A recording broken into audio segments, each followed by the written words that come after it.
بولو بھائی فائدہ ہوا ہے. وہ ایسے نسخے ہیں کہ کبھی کسی حکیم کو قبرستان پر ان کی نسخوں کی وجہ سے منہ چھپا کے گزرنا نہیں پڑا. بعض دفعہ ایسے گزرتے ہیں نا کہ میرے پہنچائے ہوئے لوگ ہیں تو شرم آ رہی ہوتی ہے گزرتے ہوئے وہاں سے حکیم صاحب, تو وہ کھایا کریں, گھر میں لا کے رکھ لیں. سمجھ رہے ہیں؟ آرگینک چیزوں کی ویلیو پوری دنیا میں بڑھ رہی ہے. نیم کی مسواک استعمال کریں, سبحان اللہ. تو وہ جیسے جوارش جالینوس ہے, نام دیکھیں کیا خاندانی نام ہے یار. الطریف الوسط خدوس ہے, سر کو صاف کرتی ہے. جن لوگوں کے سر بھاری رہتا ہے نا ہر وقت, رات کو ایک چمچہ گرم پانی میں اس خدوس کھا لی اور گرم پانی پی کے سو گئے. کئی دن تک کریں گے دماغ کیا ہو جائے گا. بولتے کہ کیا ہو گیا, فائدے کی بات بتا رہا ہوں آپ کو. جوارش کمونی کھایا کریں, پیٹ کا سسٹم صحیح رہے گا. زرعونی کھایا کریں, گردے اور مثانے کا سیٹ اپ بولو بھائی صحیح رہے گا. ان کے کوئی سائیڈ افیکٹ نہیں ہے, سمجھ رہے ہیں؟ تو ایسی چیزیں گھر میں لا کے رکھ لیں. صبح اٹھے ناشتے کے بعد وہ کیا مشہور دوا ہے یار, خمیرہ گاؤ زبان, وہ کھا لیا ایک چمچہ, دماغ مضبوط رہے گا اس. یہ سب مرکبات ہیں, غذائیں ہیں, ان میں دوا کا عنصر کم ہے. ابھی ایک جوارش ہے کمونی میں کالی مرچ ہے, سفید زیرہ ہے, یہی آپ کے کچن میں جو چیزیں جو کھانے میں ہم کھاتے رہتے ہیں. ویسے تو کچھ بھی نہ کھائیں, اگر صحیح طرح سے چل رہے ہیں تو چلتے رہیں, ٹھیک ہے. اگر کوئی مسئلہ ہے تو پھر کھا لیں. نوجوانوں کو آج کل بہت شوق ہے نا طاقتور بننے کا, تو پھر یہ کھا لیں. اگر یہ جو میں غذائیں بتا رہا ہوں, اور بھی بہت ساری ہیں, کسی حکیم سے رابطہ کریں, کوئی قبلہ حکیم ہو, معمولی نہ ہو. تو میں یہ عرض کر رہا تھا یہ سب پرانے نسخے ہیں, پرانے. اچھا حکیم بھی پرانا ہو تو اچھا ہوتا ہے, یہ ذہن میں رکھنا. آئی بات سمجھ میں؟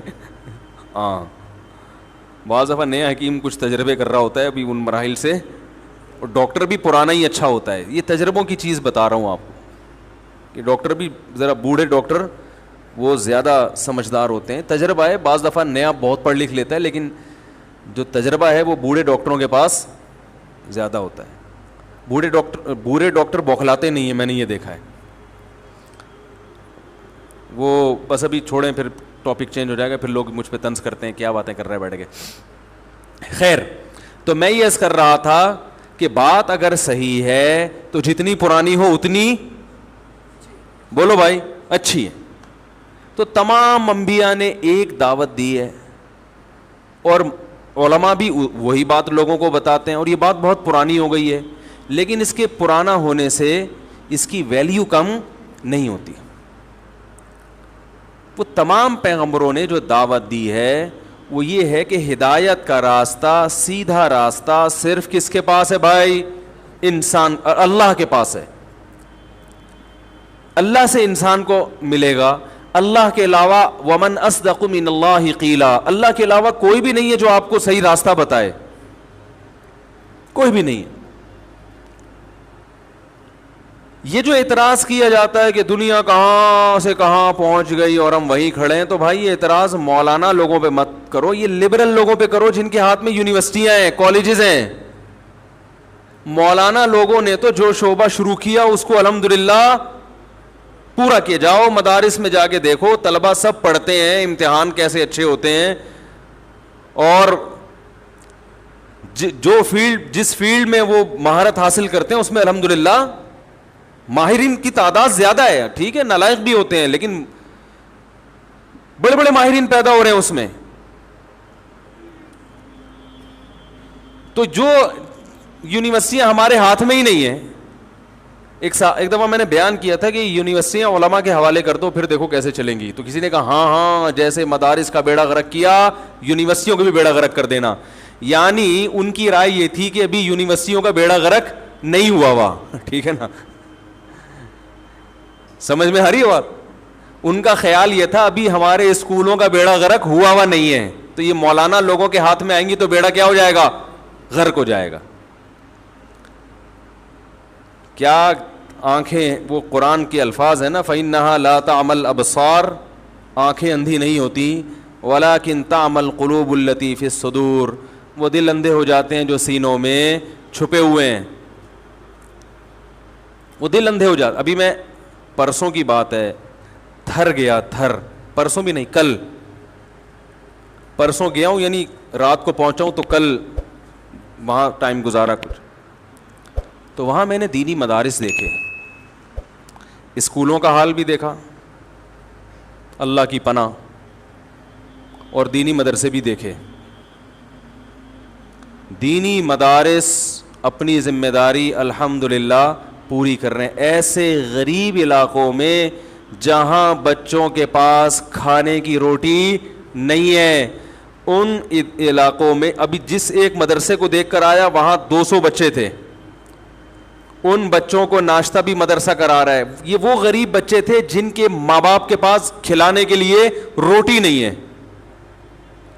بہت سے والدین نے عین ممکن ہے اسی نیت سے مدرسے میں داخل کیا ہو کہ ہم نہیں کھلا سکتے، آپ کھلا دو، تو مدرسہ ان کو کھلا بھی رہا ہے. سمجھ میں آ رہی ہے بات؟ یہ بھی ایک انسانیت کی خدمت ہے یا نہیں ہے؟ اور ان کو چور اچکا بننے سے بچا بھی رہا ہے. اگر یہ معاشرے میں ایسے ہی چھوڑ دیے جاتے تو بتاؤ یہ چور ڈاکو بنتے کہ نہیں بنتے؟ ایک ایک گاؤں میں 100 200 رہائشی طلبہ 24 گھنٹے علماء کی نگرانی میں، 24 گھنٹے. رات کو 9 بجے ان کے سونے کی ترتیب، صبح 4 بجے اٹھنے کی ترتیب، 4 بجے اٹھ کے قرآن حفظ کرنا شروع کر دیں گے. پھر ان کے کھیل کا وقت ہے، پھر ورزش کا وقت ہے. یہ وہ قوم کے پست ترین طبقہ جس کو سب نے نظر انداز کر دیا ہے، اس پست ترین طبقے کو کھلانا بھی، پلانا بھی، اس کی تربیت کا بھی خیال کرنا، اس کی صحت کا بھی خیال کرنا، اور اس کی تعلیم کا بھی خیال کرنا، یہ کام تو مدارس کر رہے ہیں. آپ یہ کہہ سکتے ہیں کہ دنیاوی تعلیم نہیں ہے، وہ صرف قرآن کی ضرورت تو نہیں ہے نا، بچے کو سائنسدان بننے کی بھی ضرورت ہے، ڈاکٹر بننے کی بھی ضرورت ہے، پڑھا دو. حکومت کو چاہیے جتنا چندہ آ رہا ہے اس کو کیا کر دے، ڈبل. تو انشاءاللہ ہم وہی ڈاکٹر بھی پیدا کریں گے، انہی بچوں میں پیدا کریں گے. اور جامعۃ الرشید نے تو پیدا کر کے دکھائے الحمدللہ. گورنمنٹ کہتی ہے کہ دینی تعلیم کے ساتھ دنیاوی تعلیم بھی ہونی چاہیے مدرسوں میں. یہاں تک آپ بہت اچھی بات کرتے ہیں، ہمیں بھی سمجھ میں آتا ہے بھائی یہ بچے قرآن کے ساتھ اگر عصری علوم بھی پڑھ لیں گے تو سونے پہ سہاگا. تو آپ فوکس اس چیز کو کریں کہ یہ علماء بہت اچھا کر رہے ہیں کہ طلبہ پہ خرچ بھی کرتے ہیں، ان کی تربیت بھی کرتے ہیں، ان کو اخلاق بھی سکھاتے ہیں. یہ جو آپ کو یوٹیوب پہ بد اخلاق قسم کے مولانا نظر آتے ہیں، ان میں اکثریت دینی مدارس سے فارغ نہیں ہے. بہت مشکل ہے بھائی، کسی پہ بھی مولوی کا لیبل لگا لو تو کوئی گورنمنٹ کی طرف سے پابندی تھوڑی ہے. یہ جو فرقواریت پھیلا رہے ہیں ان میں سے اکثریت دینی مدارس سے فارغ نہیں ہوتی، اکثریت نہیں ہوتی فارغ. تو آپ یہ دیکھیں دینی مدارس کی خدمت ان گاؤں اچھا مدرسے کے جو محتمم تھے جن سے میں ملا، اپنا کاروبار چھوڑ کر 24 گھنٹے مدرسے میں لگا رہے ہیں. حالانکہ بزنس مین ہے، کاروباری آدمی ہے، دین کی خدمت کا جذبہ ہے کہ نہیں بھائی میرے دوسرے بھائی ہیں کاروبار کرنے والے، میں نے یہاں ٹائم لگانا ہے اپنا. ایک نہیں ہے بھائی، سینکڑوں ہیں. ایسے ایسے پست علاقوں میں جا کے انہوں نے کام کیا ہے کہ وہاں نہ کوئی عزت مل رہی ہے نہ کوئی شہرت، کیونکہ وہ تو میں چلا گیا، میں نے دیکھ لیا. وہ عزت اور شہرت کے بھوکے اس لیے نہیں ہے کہ جب اللہ کے لیے کام کیا جاتا ہے تو پھر یہ نہیں دیکھا جاتا. دیکھو بعض ٹرسٹ ایسے ہیں جو ڈیفنس میں دسترخوان لگا کے غریبوں کو کھلا رہے ہیں، کیونکہ ڈیفنس سے چندہ زیادہ آئے گا نا. کیا خیال ہے بھائی؟ ڈیفنس میں غریبوں کو کیا کیا جا رہا ہے؟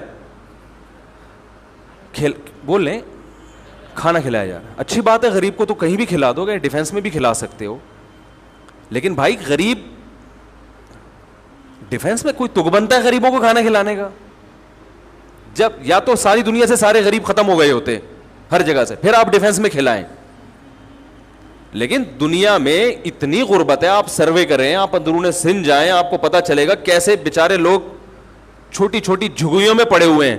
میں تو بچوں کو بھی لے گیا تھا تھر وزٹ کرانے, میں نے کہا دیکھو بچوں دنیا دیکھو. تو ہم راستے میں گاڑی روک کر نا جھگیوں میں جاتے تھے, میں اپنے بچوں کو دکھا رہا تھا, دیکھو بیٹا غریب ایسے ہوتے ہیں, ان کی بھی زندگی ہے. تو وہ میں جاتا تھا ویسے ہی دیکھ رہے کیا پکا رہے ہیں کیا کھا رہے ہیں. تو وہ بچے تو بچے ہی ہوتے ہیں, گھر آئے تو کوئی پوچھ رہے تھے آپ لوگ کہاں گئے تھے. تو وہ چھوٹی بچی نے کہا ہم 2 چیزیں دیکھ کر آئے ہیں, ریت دیکھ کر آئے اور ایک غریب کا گھر دیکھ کر آئے ہیں.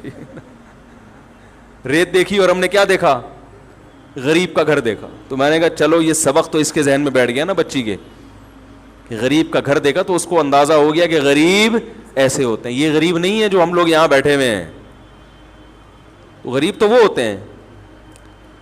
تو جو اللہ کے لیے کرے گا میرے بھائی, وہ ممکن ہے ڈیفینس پہ بھی دسترخوان لگا دے, لیکن کچھ تھوڑے سے دسترخوان ادھر بھی ہونے چاہیے. کیا خیال ہے بھائی, وہاں لے جا کے کھلاؤ. ٹھیک ہے آپ کو چندہ چاہیے تو آپ اس کی ویڈیو کوریج بھی کریں تاکہ لوگ آپ پر اعتماد کریں. میں اس کے خلاف نہیں ہوں کہ آپ جب کوئی ٹرسٹ ہے آپ کا اور آپ غربا پہ خرچ کر رہے ہیں تو اس کی کوریج نہ کریں آپ, تاکہ ظاہر کوریج کریں گے تو لوگوں کو اعتماد آئے گا. لیکن جائیں تو صحیح ایسے علاقوں میں. آپ نہیں جاتے لیکن دینی مدارس یہ کام الحمدللہ کر رہے ہیں, اور دینی مدارس نے ایک پلیٹ فارم دیا مالدار لوگوں کو کہ آؤ ادھر آ کے دیکھو, یہاں ہم روٹی بھی کھلائیں گے, ان کو اچھی تعلیم بھی دیں گے, اور اپنی بساط کے مطابق اچھا انسان بنانے کی کوشش بھی کریں گے. کوشش اس لیے کہہ رہا ہوں کہ دیکھو کوشش کرتا ہے انسان, آگے اگلا بنے نہ بنے اس میں اس کے خاندان کا بھی دخل ہوتا ہے. بعض ایسے بچے بھی مدرسوں میں آ جاتے ہیں, گھر سے بھاگا ہوا, چوریاں کر کے محلے میں پکڑا 10 دفعہ, انہوں نے اٹھا کے کہاں کر دیا, ہم سے سنبھل نہیں رہا تو چلو مدرسے کی ہیڈ ایک. اب مدرسے والا اس کو بنائے گا تو وہ تربیت اسی حساب سے ہوگی نا, اس کے خاندان کے حساب سے. مدرسے میں نہ آتا تو ڈاکو بنتا, مدرسے میں آ کے کم از کم ڈاکو نہیں بنا, چوری پر ہی رہا ہے وہ, ٹھیک ہے نا. تو اب لوگ تو اسے کہیں گے دیکھو مدرسے کا بچہ ہے چور ہے, او بھائی جان یہ ڈاکو تھا, مدرسے میں آ کے تھوڑا پیچھے چلا گیا ہے. تھوڑا دیکھو ایک آدمی, ایک بچہ ہیروئن پیتا ہو, مدرسے والوں نے ہیروئن چھڑا دی, سگریٹ پہ آ گیا, اب وہ مدرسے سے فارغ ہو گیا, چھپ چھپ کے سگریٹ پی رہا ہے. لوگ کہتے ہیں یہ ہیں مدارس, یہ ہیں علماء سگریٹ پی رہے ہیں.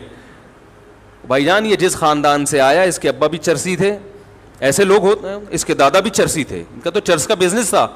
یہ تو بہت نیک آدمی سے سگریٹ پی رہا ہے, مدرسے میں نہ جاتا کالج میں جاتا تو ہیروئن کا بزنس کر رہا ہوتا اس وقت. سمجھ میں آ رہی ہے بات؟ یہ کالج میں تربیت کا کوئی انتظام نہیں, بگاڑنے کا پورا انتظام ہے یونیورسٹیوں میں, بچے کو تباہ کرنے کا یونیورسٹیوں میں کالجز میں فل انتظام ہے. یونیورسٹیوں میں جو بچے بچے ہوئے ہیں وہ کالج کی وجہ سے نہیں, وہ والدین کی وجہ سے بچے ہوئے ہیں. وہ یونیورسٹی یا کالج کی وجہ سے نہیں بچے ہوئے, کیونکہ وہاں تربیت تو ہے ہی نہیں. ٹیچروں کی تربیت نہیں ہوتی تو بچوں کی کہاں سے ہوگی؟ سب سے پہلے تو ادب ہے, ادب لیس بنایا جاتا ہے. ہم نے بھی کالج میں پڑھا ہے بھائی, ہمیں بھی پتا ہے, ہم بھی اسکولوں سے پڑھ کر آئے ہیں, ہم نے تو دیکھا ہے کہ کالج کی زندگی اور مدرسوں کی زندگی میں زمین آسمان کا فرق ہے. میں تعلیم کے خلاف نہیں ہوں, میں کیوں خلاف ہوں گا بھائی؟ تو قرآن مجید نے جس دینی علوم کی جہاں ترغیب دی ہے تو دنیاوی علوم کی بھی ترغیب دی ہے قرآن نے. ہم ماحول کے خلاف ہیں, ہم کہتے ہیں مدارس پر کیچڑ اچھالنا چھوڑ دو, مدارس کے خلاف بولنا چھوڑ دو, اپنے اداروں کو ٹھیک کرو, بلکہ ہمارے حوالے کر دو. انشاءاللہ کیسے لوگ پیدا ہوں گے, پھر آپ دیکھو کہ سائنسدان بھی پیدا ہوں گے انشاءاللہ, یہاں سے اچھے ڈاکٹر پیدا ہوں گے, ایماندار ڈاکٹر پیدا ہوں گے. اب بھی ہیں بہت سارے لیکن اور اچھے ہو جائیں گے انشاءاللہ. تو تانا یہ دیا جاتا ہے کہ دنیا کہاں سے کہاں پہنچ گئی, اور یہ مولانا لوگ, تو مولانا لوگ میرے بھائی جو بات کر رہے ہیں, بلکہ مولاناؤں کو یونیورسٹیوں میں لے جا کے یہ باتیں ان سے یونیورسٹیوں میں کروائیں. سمجھ میں اچھے بچے پیدا ہوں گے انشاءاللہ. دیکھو میرے والد صاحب نیم مولانا تھے, نیم مولانا. ویسے وہ پاکستان نیوی میں تھے لیکن حافظ قرآن تھے, اور خاندان ہمارا جو انڈیا میں سہارنپور میں وہ سب کا علماء سے تعلق تھا. سارے دادے پردادے ماشاءاللہ حافظ قرآن تھے, والد صاحب بھی میرے حافظ قرآن تھے, اور میرے دادا تو مدرسے میں وہاں پڑھاتے تھے, 60 سال انہوں نے ایک مدرسے میں پڑھایا ہے, بہت سارے حفاظ پیدا ہوئے ہیں, ان کی شاگرد ہیں. تو خاندان تو ہمارا وہی تھا. اس خاندان کی وجہ سے میں جب اسکول گیا تو میں اسکول میں نقل نہیں کرتا تھا. یہ میں آپ کو بتانا چاہ رہا ہوں کہ اگر اپنے بچوں کو مذہب کی طرف لے کر آؤ گے نا تو تعلیم یہ جو ترقی ہے یہ پیچھے نہیں جائے گی, بلکہ یہ آگے بڑھ ترقی اور ہوگی. یونیورسٹیوں میں, اسکولوں میں, کالجز میں نقل ہے یا نہیں ہے؟ بولو بھائی, ہے کہ نہیں؟ الحمدللہ میں نقل نہیں کرتا تھا. حالانکہ ہمارے جو ٹیچر تھے وہ میرا خیال ہے کم از کم بھی 18ویں یا 19ویں گریڈ کے آفیسر تو وہ تھے. وہ خود لا کے پکڑا دیتے تھے کتاب کہ بیٹا نقل کرو, سمجھ رہے, خود کہتے تھے نقل کرو. اس زمانے میں جب کہتے تھے تو یہ تو اب تو اور ترقی ہو گئی ہے ماشاءاللہ بھائی. اس لیے کہتے تھے کہ بھائی اگر آپ کے نمبر کم آئے تو بدنامی کس کی ہوگی؟ میری ہوگی. جو ہیڈ ماسٹر آ گئے تھے کوئی سخت, تو وہ فوراً انہوں نے نظام بنایا ہر مہینے طلبہ کا ٹیسٹ ہوگا. تو ٹیچر نے کہا یار ہر مہینے ٹیسٹ ہوگا, ہم مصیبت میں آئیں گے. تو مجھے وہ دن اچھی طرح یاد ہے, میرے والد صاحب نے بتایا ہوا تھا کہ بیٹا نقل کرنا کیا ہے, حرام ہے, ناجائز ہے, گناہ ہے, دھوکہ ہے. تو میں نہیں کرتا تھا. میں نے کہا یار آج یہ خود کہہ رہے ہیں, میں نے کر لی. تو ایک جب گناہ ہے نا انسان سے ایک دفعہ ہوتا ہے, وہ جو پہلی دفعہ اگر ہو گیا تو اب آپ کی عادت ہمیشہ کے لیے پڑ جائے گی. پہلی دفعہ ہوتا ہے وہ, پھر آدمی ہر دفعہ یہی سوچ کے کرتا ہے کہ توبہ کر لوں گا, اور پھر کرتا چلا جاتا ہے, پھر صدر بن جاتا ہے, پھر کچھ بھی بن سکتا ہے وہ. تو میں پریشان تھا, مجھے وہ دن اچھی طرح یاد. میں اب شو مارنے کے لیے واقعہ نہیں سنا رہا, ظاہر ہے میں اپنی اچھائیاں بیان کروں گا نا, برائیاں تو اللہ نے پردہ ڈالا ہوا ہے وہ کوئی نہیں بیان کرتا. تو مقصد یہ نہیں کہ میں کوئی بہت نیک آدمی ہوں, وہ میں کیا ہوں وہ تو اللہ ہی بہتر جانتا ہے.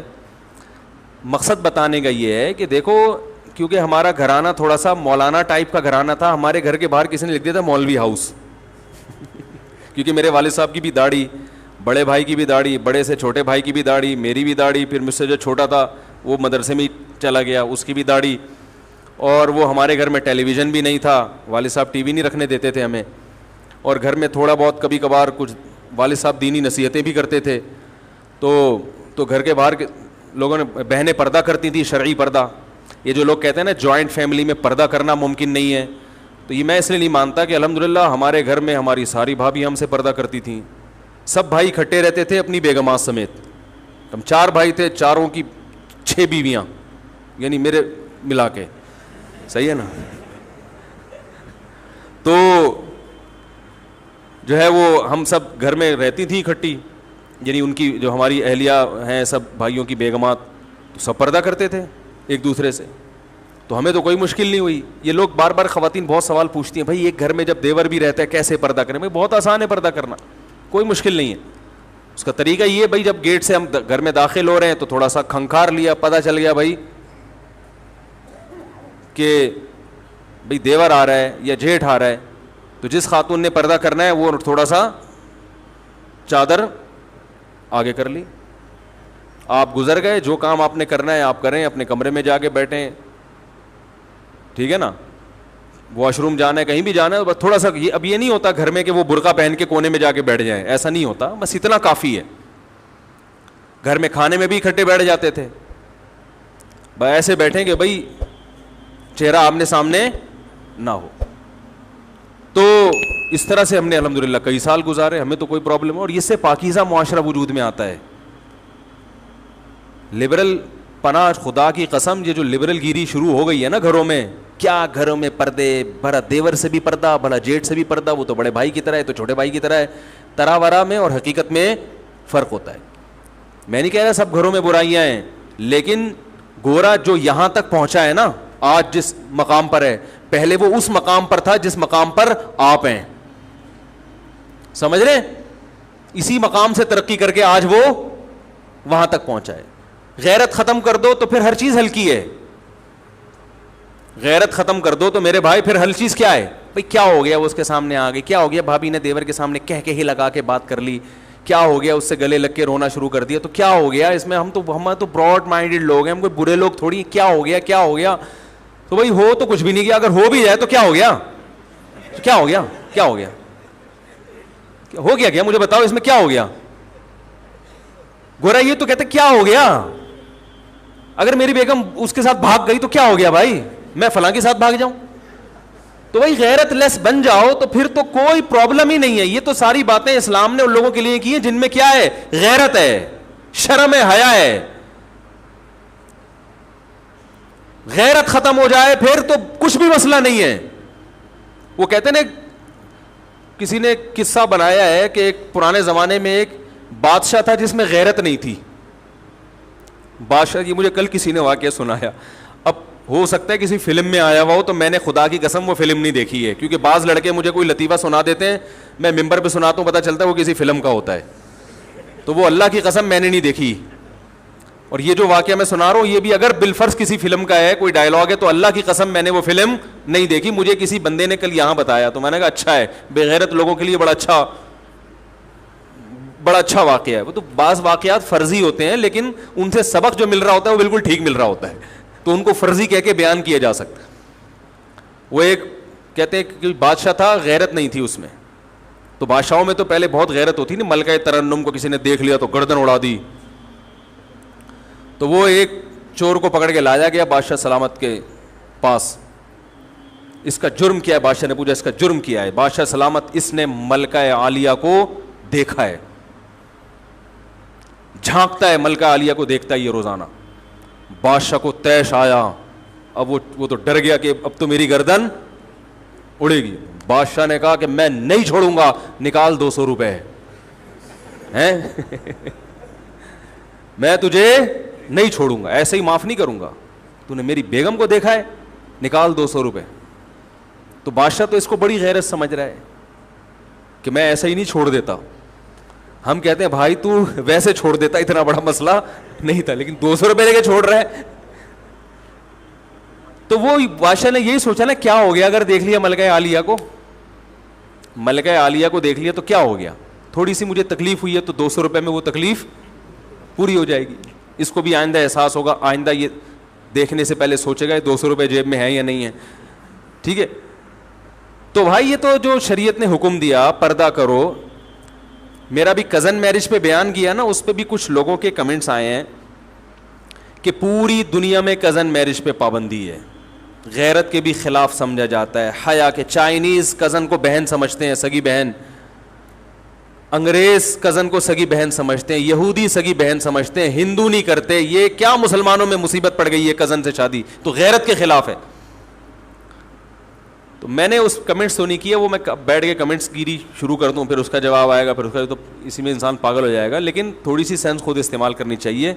غیرت کا لفظ تو کم از کم آپ استعمال نہ کرو میرے بھائی.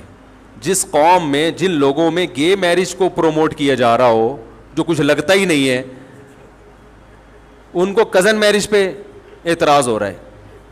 اسلام چونکہ دین فطرت ہے, وہ کبھی ایسی بات نہیں کرتا جو نیچر کے خلاف ہو. کزن میرج سے اجازت دینا یہ تو اسلام کی حقانیت کی دلیل ہے, اس لیے کہ بہن کے بارے میں جو جذبات ہوتے ہیں انسان کے, وہ کزن کے بارے میں نہیں ہوتے. یہ مشاہدے پر مبنی حقیقت ہے, یہ مشاہدے پر مبنی حقیقت ہے. تو اسلام نے وہی بات کی ہے جو آپ کی نیچر ہے, جو آپ کی فطرت ہے. اگر یہ غیرت کے خلاف ہوتا تو اسلام اجازت بھی دیتا, پھر بھی آپ نہ کرتے. حیا کے خلاف ہوتا, غیرت کے خلاف ہوتا, تو کزنوں سے عشق معاشقے کے واقعات وجود میں نہ آتے. تو وہ تو بیچارے فطرت سے ہٹے ہوئے لوگ ہیں بھائی, ہم کیوں ہٹیں فطرت سے. تو اسلام نے کزن کو حکم دیا ہے کہ وہ کزن سے پردہ کرے, اسی وجہ سے تو حکم دیا کہ وہاں فتنے کا اندیشہ ہے. سمجھ رہے کہ نہیں سمجھ رہے؟ بہن کو حکم نہیں دیا کیونکہ وہاں فتنے کا اندیشہ نہیں ہے. کتنی خوبصورت بہن ہو, بھائی کے دل میں ہمیشہ اس کے لیے بہن والے جذبات پیدا ہوں گے, اچھے جذبات پیدا ہوں گے. ہاں کوئی بے شرم ہو, بہت ہی غیرت ختم ہو جائے, وہ تو ظاہر ہے پھر اس غیرت لیس لوگوں کے لیے تو وہ تو کوئی قانون ان پہ اثر نہیں کرتا. تو اللہ تعالیٰ نے ایک نظام بنایا ہے, نیچر ہے, فطرت اللہ التی فطر الناس علیہا, فرمایا یہ انسانوں کی وہ فطرت ہے جس پر میں نے انسانوں کو پیدا کیا. اسی نیچر کا نام اسلام ہے, اسی نیچر کا دوسرا نام اسلام ہے. تو گھروں میں بھائی پردہ ہو سکتا ہے جوائنٹ فیملی میں. تو میں یہ عرض کر رہا تھا کہ اور پردہ کیا کریں, کروایا کریں. مائیں اکثر رکاوٹ ڈالتی ہیں, بہو کو پردہ نہیں کرنے دیتی. بہو اگر پردہ کرنا شروع کر دیں نا دیوروں سے, جیٹھ سے, تو ساس رکاوٹ ڈالتی ہے. ماں سے مراد شوہر کی ساس. وہ کہتی ہے میرے گھر کا ماحول خراب کر رہی ہے. کمبخت, سب اکٹھے بیٹھتے تھے, ہمارے یہاں تو کوئی فرق ہی نہیں تھا, سب گپیں لگائے تھے, فلم دیکھنے سینما میں سب اکٹھے جایا کرتے تھے. یہ پتہ نہیں کیا مولویوں کے چکر میں آ کے میرے دوسرے منجلے بیٹے سے بات نہیں کرتی ہے, ہیں بھائی. تو یاد رکھو, ساس شریعت کے خلاف باتوں میں تو ماں کی ماننا جائز نہیں ہے, ساس کی ماننا کہاں سے جائز ہو گیا؟ سمجھ رہے ہیں؟ جو چیز شریعت کے خلاف ہے اس میں ماں کی ماننا جائز نہیں ہے, تو ساس کی کہاں سے جائز ہو گیا؟ تو اپنے گھروں کو پاکیزہ بناؤ, ماحول کو پاکیزہ بناؤ. اسی طرح اچھا ماحول گھر میں وجود میں آئے گا کہ بھابیاں دیوروں سے کیا کریں, پردہ کریں. باقی ان کا جو رشتہ ہے وہ رشتہ اپنی جگہ برقرار ہے. خیریت پوچھنا, وہ گھر میں جو سب ایک دوسرے کا خیال کرتے ہیں وہ تو کرنا چاہیے, لیکن یہ خیال کرنا اس پر موقوف نہیں ہے کہ آپ ان وہ سامنے آ کے بیٹھے اور آپ سے گپے مارے اور ہاں ہاں ہو ہی گپیں چل رہی ہوں, بھابھی کو موٹر سائیکل پہ بٹھا کے لے کے جا رہا ہے. غلط ہے, یہ غلط ہے. کیونکہ براڈ مائنڈڈ بننا ہے تو پھر بہت زیادہ بن جاؤ. پھر اگر کوئی گرل فرینڈ کو لے کے جا رہا ہے تو وہ بھی ٹھیک ہے. جیسے کہ لبرل لوگ ہیں وہ کہتے ہیں بھائی سب ٹھیک ہے. وہ کیا کہتے ہیں؟ وہ کہتے ہیں 200 روپے بھی بادشاہ کو دینے کی ضرورت نہیں تھی, لینے کی ضرورت نہیں تھی. وہ بھی غلط کیا, کیا ہو گیا, دیکھ لیا تو کوئی ایسا مسئلہ نہیں ہے. خیر, تو وہ بات یہاں سے شروع ہوئی تھی. میں ان کو دعوت کیوں دی ہے میں نے, تو میں وہی دعوت اس لیے کہ مولانا لوگوں پر اتنے اعتراضات, یہ قوم کو ترقی نہیں کرنے دے رہے. تو بھائی مولانا لوگ تو ترقی کرنے دے نہیں رہے بلکہ ترقی کی ترغیب دے رہے ہیں. ایمانداری سے جب آپ پڑھو گے, صحیح ہے نا, میں نقل نہیں کرتا تھا, یہ میں سنا رہا تھا واقعہ آپ کو. اسی وجہ سے نہیں کرتا تھا کہ ہمارا گھرانہ مذہبی تھا, ہم نے شروع سے علماء سے یہ سنا ہوا تھا, تبلیغ والوں میں بھی اٹھنا بیٹھنا تھا کہ بھائی نقل کرنا اسلام میں حرام ہے, نقل کرنا ناجائز ہے, نقل کرنا بری بات ہے. تو یہ سب چیزیں سن رکھی تھیں, اس لیے نقل نہیں کرتے تھے. تو ہاں میں نے کیا کیا, میں نے کہا اب نقل کر لی تو پھر عادت پڑ جائے گی. تو مجھے وہ دن اچھی طرح یاد ہے, ہمارے ٹیچر کا منہ ادھر تھا, میں کھڑکی سے پھلانگ کے, کلاس میں کھڑکی تھی نا, اس سے چھلانگ مار کے غائب ہو گیا. میں نے کہا پیپر ہی نہ تو یہ زیادہ اچھا ہے.